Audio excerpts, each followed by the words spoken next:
जय हिंद दोस्तों आज हम बात करने वाले हैं एक बहुत ही कॉमन स्किन के प्रॉब्लम के बारे में। जी हाँ दोस्तों, आज हम बात करने वाले हैं एक्ने पिंपल्स, जिसे हिंदी में मुहांसे कहा जाता है। दोस्तों, ये जो स्किन का प्रॉब्लम है, ये प्रॉब्लम ज़्यादा कंसेंस होता है जनरली यंग एज के लड़की लड़कों में, और ज़्यादातर यंग एज में ये काफ़ी देखने को मिलता है। तो दोस्तों, आज इस वीडियो में हम एक्ने कैसे होता है, एक्ने होने के क्या रीजंस हैं, और कौन कौन से ऐसे प्रिकॉशंस हम रखें कि जिसकी वजह से हम एक्ने से आराम पा सकते हैं, काफ़ी हद तक हमें एक्ने होने के चांस कम हो सकते हैं, और कौन सी ऐसी होम्योपैथिक मेडिसिन है जिससे हम एक्ने को जड़ मूल से खत्म कर सकते हैं। तो दोस्तों, मेरा नाम है डॉक्टर कुणाल ब्रह्मभट्ट और आपका स्वागत है साई होमियो सेवा केंद्र में। तो चलो दोस्तों, वीडियो को स्टार्ट करते हैं।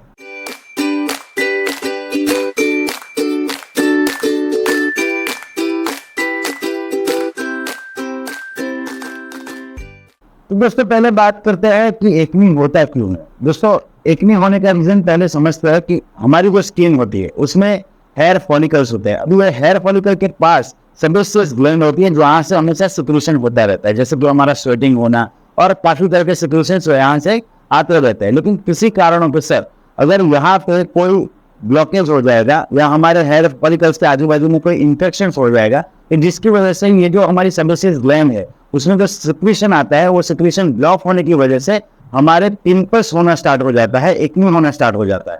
तो दोस्तों, ऐसे कौन कौन से कारण है जिसकी वजह से कॉमनली हमारा जो सिक्रीशन है वो अटक जाता है या सिक्रीशन का प्रोडक्शन प्रॉपर नहीं हो पाता, जिसकी वजह से ये एक्ने हमें दिखाई देती है। तो आगे दोस्तों बात करते हैं कौन कौन से ऐसे कॉज है और हमें इस कॉज के सामने कैसे बचना चाहिए। तो दोस्तों, ये जो एक्ने का प्रॉब्लम है ये जनरली प्यूबर्टी के एज में ज्यादा दिखाई देता है। प्यूबर्टी की एज यानी कि जब हमारी उम्र 12, 13, 14, 15 से होते हुए पास होती है 25-26 तक, ये फेस पे ज्यादातर दिखाई देता है। इसका रीजन है दोस्तों कि प्यूबर्टी के टाइम को ज्यादा ग्रोथ हार्मोन का सिक्रेट होना, और ग्रोथ हार्मोन बढ़ने की वजह से ग्रोइंग एज के टाइम पे जब ये ग्रोथ हार्मोन ज्यादा सिक्रेट होते हैं तो उस टाइम पे यहाँ सेबेशियस ग्लैंड में से भी ज्यादातर सिक्रीशन पास होता है, और वो ज्यादा सिक्रीशन फ्लो होता है। उस फ्लो में कभी कभार रुकावट आने की वजह से, रुकावट के काफी सारे कारण होते हैं जिसकी वजह से हमारे जो फॉलिकल्स है, हमारे जो पोर्स है वो ब्लॉक हो जाता है, और ये जो सिक्रीशन है उस ब्लॉक की वजह से प्रेशराइज होता है, जिसकी वजह से स्किन में ऊपर की साइड पे हमें स्वेलिंग देखने को मिलता है। वो स्वेलिंग रेड भी होता है, कभी कभार व्हाइट हेड्स के रूप में भी दिखता है, कभी कभार ब्लैक हेड्स के रूप में भी दिखता है, कभी कभार उसमें इन्फेक्शन होने की वजह से पस भी दिखाई देता है। तो अलग अलग तरह के दोस्तों स्वेलिंग है जिसे हम लोग एक्ने बोलते हैं। दोस्तों, जब प्यूबर्टी स्टार्ट होती है तब काफी सारी हार्मोन चेंजेस होते हैं, और ये हार्मोन भी एक कॉज है जिसकी वजह से वो एक्ने होने का चांस रहता है। दोस्तों, कारणों की बात करें तो सबसे पहला कारण है डाइट, हमारा न्यूट्रिशन कैसा है, हम खाना किस तरह का खाते हैं। ज्यादातर फैट वाली चीजें यानी कि ऑयली चीजें खाने की वजह से या तो स्पाइसी चीजें ज्यादातर खाने की वजह से हमारे ये जो सेबेशियस ग्लैंड है वहां पे फैट जमा होना शुरू हो जाती है, और वो फैट उस रास्ते को ब्लॉक कर देती है, जिसकी वजह से सिक्रीशंस प्रॉपर निकल नहीं पाते हैं, जिसकी वजह से भी एक्ने हो सकती है। तो जब ग्रोइंग एज हो तब ज्यादातर फैट वाली चीजें, ओबेसिटी ना हो, फैट ना बढ़े, उसका ध्यान रखना चाहिए। उसके साथ साथ दोस्तों विटामिन ए, विटामिन ई या विटामिन सी जैसे विटामिन का हमें न्यूट्रिशन में ध्यान रखना चाहिए। उसके साथ ग्रीन वेजिटेबल्स, वाटर, जितना हो सके उतना पानी पीना, ग्रीन लीफी वेजिटेबल्स खाना, अगर वो सारे न्यूट्रिशन में ध्यान रखे जाएंगे तो एक्ने होने के चांस कम हो जाएंगे।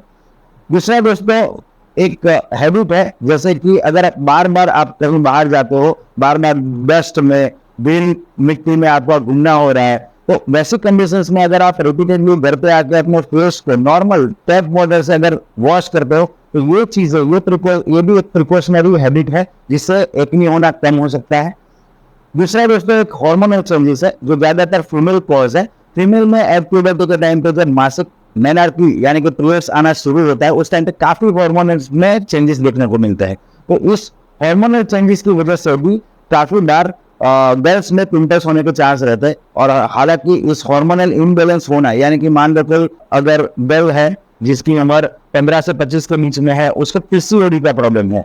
पीसीओडी के बारे में दोस्तों मैं ऑलरेडी पहले एक वीडियो बना चुका हूँ, अगर आप पीसीओडी की जानकारी लेना चाहते हो तो मेरे उस वीडियो को क्लिक करके आप उसको देख सकते हो।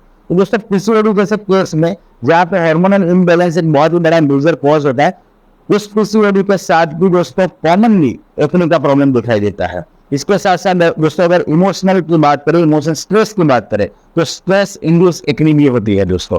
इसके अलावा डैंड्रफ की वजह से एक्ने होना, ये सारे कॉमन कॉजेस है जिसकी वजह से एक्ने दिखाई देती है। अब ऐसा क्या हम लोग ध्यान रखें और कौन सी ऐसी होम्योपैथिक मेडिसिन है जो एक्ने को खत्म कर सकती है। दोस्तों एक्ने के लिए बहुत सारी मेडिसिन मार्केट में अवेलेबल होती है, लेकिन एक्ने के लिए ज्यादा प्रेफरेबल मेडिसिन वो है जिसमें आपके कॉज को देखा जाए, ना कि अपने एक्ने को ऊपर सुपरफिशियली सप्रेस करने का काम किया जाए।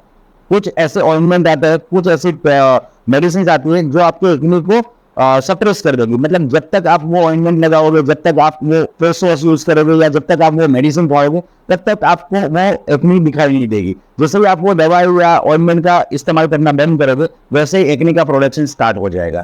तो दोस्तों अगर आप चाहते हो कि आपको एक्ने जड़ से खत्म हो, आपके पिंपल्स को जड़ से अगर ठीक करना अगर आप चाहते हो, तो वैसे तो इसमें दोस्तों आपको कॉज देखना पड़ेगा। कौन से कारणों की वजह से आपको एक्ने हो रही है। आपका कॉज डैंड्रफ हो जिसकी वजह से आपको फेस पे, शोल्डर पे, बैक पे, चेस्ट पे, कभी कभार इन सारी जगहों पे दाने हो जाते हैं। या आपका कॉज हार्मोनल इम्बैलेंस हो, या किसी लड़की का पीसीओडी है जिसकी वजह से एक्ने आ रहा है, या किसी का मार्केट में घूमना ज्यादा हो रहा है जिसकी वजह से बेस्ट ड्रिंक की वजह से उसको एक्ने आ रहा है। तो अल्टीमेटली कौन सा ऐसा रीजन है जिसकी वजह से आपकी जो सेबेसियस ग्लैंड है उसका सिक्रीशंस प्रॉपर नहीं हो पा रहा है और इसकी वजह से आपको एक्ने आ रहा है। दोस्तों कभी कभार ऐसा देखने को मिलता है कि फेस बहुत ज्यादा ऑयली होता है, यानी कि बहुत ज्यादा आपका फेस हेयर में ऑयल सिक्रीशन हो रहा है। तो ऐसी कंडीशंस में अगर आपके फॉलिकल्स प्रॉपर सिक्रीशन नहीं कर पाएगा या किसी कारण की वजह से वहां पे अगर ब्लॉकेज होगा, तो वैसे कंडीशन में दोस्तों एक्नेस होती है। और एक्नेस होने के बाद जब वो ठीक हो जाती है तो स्कार्स रह जाते हैं। तो उस स्कार्स को ठीक करने के लिए और आपको एक्ने के प्रॉब्लम को जड़ से खत्म करने के लिए मैं आज आपको यहाँ पे बहुत सारी ऐसी होम्योपैथिक दवाई है, उसमें से 3-4 मेडिसिन ऐसी है जो उसको जड़ से खत्म कर सकती है। वैसे मेडिसिन के बारे में मैं आपको बताऊंगा। तो दोस्तों मेरे साथ आगे बने रहिए, मैं आगे आपको होम्योपैथिक मेडिसिन के बारे में बताने वाला हूँ। तो चलिए दोस्तों आगे बात करते हैं हमारे मेन पॉइंट के बारे में, हमारे होम्योपैथिक मेडिसिन के बारे में। दोस्तों वैसे मैंने आपको पहले बताया कि कॉज मैटर करता है कि कौन से कॉज की वजह से आपको एक्ने हो रही है। तो मेरी पहली आपको एडवाइस ये है कि आप नजदीक में होम्योपैथिक क्लिनिक में चलिए, होम्योपैथिक डॉक्टर से बात कीजिए, जिससे होम्योपैथिक डॉक्टर आपके पर्टिकुलर जो कॉज है उसके बारे में जान सके और आपको उस कॉज के अकॉर्डिंग मेडिसिन दे जिससे आपको एक्ने जड़ से खत्म हो जाए। लेकिन फिर भी बहुत सारी ऐसी स्पेसिफिक मेडिसिन है जिसको आप अगर डॉक्टर को नहीं भी दिखाए हो तो आप खा सकते हो, जिससे अगर आपका एक्ने किसी कॉमन कॉज की वजह से हो रहा है तो उससे आपको आराम मिल सकता है। तो ऐसे मैं दोस्तों आपको कुछ मेडिसिन बताना चाहूंगा। दोस्तों सबसे पहली मेडिसिन है वह है बर्बेरिस एक्विफोलियम। उसको आप दोस्तों मदर टिंचर के फॉर्म में भी ले सकते हो और नेलोशन के फॉर्म में यानी कि 30 पावर में भी ले सकते हो। आप बर्बेरिस एक्विफोलियम 30 मेडिसिन को सुबह शाम 2-3 चम्मच पानी में 2-3 बूंद डाल के सुबह शाम कंटिन्यू 15-20 दिन तक यूज कर सकते हो। इससे दोस्तों आपको जो एक्ने है, एक्ने सिंप्लेक्स यानी कि जो सिंपल एक्ने है उसमें धीरे धीरे आपको दिखाई देगा तो स्लोली कम होती जा रही है। इसके साथ दोस्तों एक और मेडिसिन है जो इसके साथ आप यूज कर सकते हो, वो है दोस्तों कैलिब्रोम 30। कैलिब्रोम 30 को दोस्तों इसी तरह से सुबह शाम 2 चम्मच पानी में 2-3 बूंद डाल के आप सुबह शाम कंटिन्यू ले सकते हैं। ये दोनों मेडिसिन दोस्तों बेसिक जो एक्ने के प्रॉब्लम्स होते हैं उसको काफी हद तक रिजॉल्व कर दोगे। उसके साथ अगर आप मुझे पूछो तो स्पेसिफिक कोई ऐसा मेडिसिन हो जिसको आप सिंगली अगर लेना चाहते हो तो दोस्तों उसके लिए मैं बेस्ट होम्योपैथिक मेडिसिन बताना चाहूंगा आपको, जो किसी को दिखाने की जरूरत नहीं है। अगर आपको ऐसे सिंपल एक्ने है, थोड़ी बहुत हो रही है, उतना ज्यादा प्रोडक्शन नहीं है, कोई पर्टिकुलर कॉज आपको नहीं दिख रहा है, तो ऐसे केस में दोस्तों आर्सेनिक ब्रोम 30 सुबह शाम कंटिन्यू आप उसी तरह से 2 चम्मच पानी में 2 से 3 बूंद डाल के कंटिन्यू ले सकते हैं। इसके साथ दोस्तों एक मदर टिंचर का कॉम्बिनेशन है जो मेरा स्पेशल कॉम्बिनेशन है, जिसको मैं ज्यादातर एक्ने के केस में यूज करता हूँ। इसमें दोस्तों ऐसे 4 मदर टिंचर है जिसको आपको 10-10 ml कॉम्बिनेशन में लेना है और आप उस पर लोकल भी अप्लाई कर सकते हो और 10-10 बूंद आधा कप पानी में लूज करके पी भी सकते हो। दोस्तों वो 4 मदर टिंचर है, उसमें पहला है बर्बेरिस एक्विफोलियम मदर टिंचर, दूसरा है लेवनपाल मदर टिंचर, तीसरा है बेलुस्पर मदर टिंचर और चौथा है इचोमेसियम मदर टिंचर।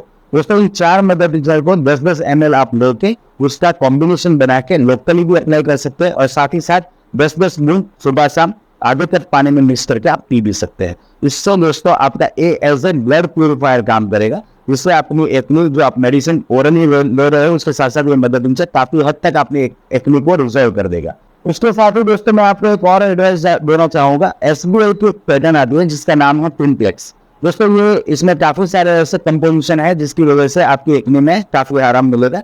तो इसके 3 टैबलेट सुबह और 3 टैबलेट शाम को आप कंटिन्यू लीजिए, तो आपके एक्ने के प्रॉब्लम को जड़ मुझसे राहत मिल जाएगी। अगर दोस्तों ये सारी चीजें यूज करने के बाद भी अगर आपको एक्ने में प्रॉब्लम लगता है तो आप किसी होम्योपैथी डॉक्टर को कंसल्ट कीजिए, ताकि वो आपके प्रॉपर कॉज को समझ सके और आपको एक्ने को जड़ मूल से खत्म कर सकते हैं। दोस्तों अगर आप मुझसे कंसल्ट करवाना चाहते हैं तो आप नीचे दिए गए नंबर पर कॉल कर सकते हैं। तो दोस्तों ऐसे इन्फॉर्मेटिव वीडियो के लिए हमारे साथ बने रहिए। हमारे चैनल पर लाइक शेयर एंड सब्सक्राइब जरूर कीजिए। तब तक के लिए जय हिंद जय भारत।